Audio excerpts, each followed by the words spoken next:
आए आज आपको AHM ऑर्गेनिक हेयर ऑयल का टेक्सचर चेक करवाते हैं और साथ ही साथ हम इसके कुछ इंग्रेडिएंट पर बात करेंगे और इसकी कंसिस्टेंसी देखें। ये है तो ऑयल ही, लेकिन इतना लाइट वेट है कि आपको देखने में ही महसूस हो रहा होगा।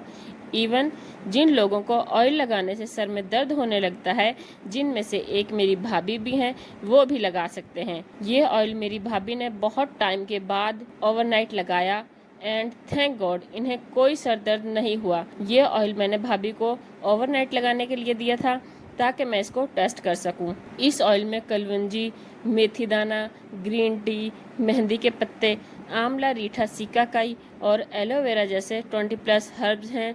ये बहुत ज़्यादा सूदिंग एंड रिलैक्सिंग है। इसे आप अपने बड़ों के साथ साथ बच्चों के सर पर भी इस्तेमाल कर सकते हैं। आप इसे मेल और फीमेल दोनों के लिए इस्तेमाल कर सकते हैं। तो जल्दी से अपना ऑर्डर प्लेस करवाएं। ऑर्डर प्लेस करने के लिए हमारा नंबर बायो में मौजूद है। अल्लाह हाफिज़।